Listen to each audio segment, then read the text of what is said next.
Alright guys, I'm currently in the middle of a heated, spicy debate um, on LinkedIn with one of my good friends, Kyle Christensen, and Alex Farling, another good friend. Um, and I'm just gonna share my screen for a moment, and we'll just go through the post real quick, and then I'm just gonna talk about it because there's more that needs to be said. And I can't write it out. I already ran into the LinkedIn max character length a few times, and this goes directly into one of the things that I uh, I like to rant about, and so I'm gonna use this as the opportunity to let it out. Okay, so I'm gonna go ahead and share my screen. And we can see here's the post that we're talking about. So Kyle posted with a couple tags here. Automation is spending more money today to increase profit tomorrow. Automation ROI requires more revenue with current costs or the same revenue with less costs. So who's responsible for making sure we bring in more revenue and not more pink slips? Automation is less than or worse than, or however you translate that, sales. My issue is that there's a lot here that I feel is being jumped through or being assumed. There was some explanation that occurred inside of this very long series of replies and threads. And as we can see, I'll put the link in the YouTube channel if you want to jump into the thread on the YouTube video. But bottom line is here's my issue. I don't want to rehash this whole topic that we're writing out over here and currently debating. I think that that's something that can be discussed and pushed through. But my problem is that people tend to take things into hot takes or one-liners or something that they can condense down into a statement that hits, makes an impact, and then it's like, oh, I got to you, and now you remember that. It's just like a almost sensationalized, and the reason for that is because it grabs people's attention. The problem is that even if we look at lessons that we learn from an analogy or something like that, a lot of these things are condensed down to a one-liner because they're easier to remember. It's the same exact concept, just less impactful maybe. But the thing is that a lot of the lesson is in context around the conversation. And so, like, my whole problem, I shouldn't say that because there are more problems that came up later on in the conversation.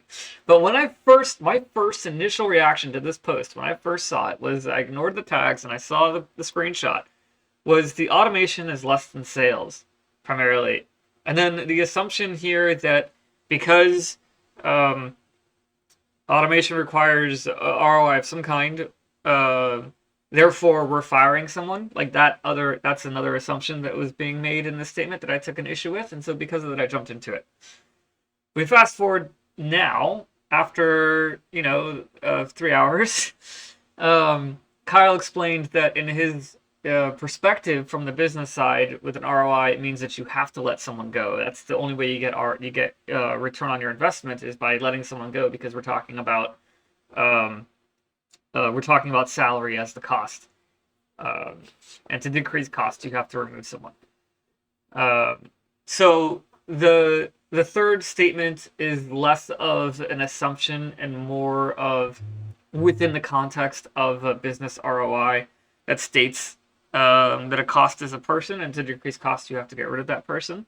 So I have less of an issue with that statement now. I have a problem with, obviously he's not agreeing with that, and that's why he's saying automation is bad, and I can understand from his perspective why he's saying that.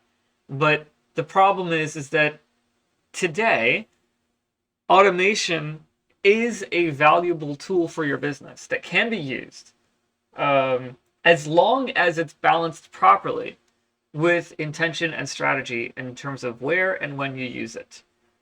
There are oftentimes, and I think this is the point Kyle is trying to make, there are often times where businesses, and especially technology people, most MSPs are geeks when they started out. They're technical people, and they're looking for the next shiny toy or the next cool thing to do.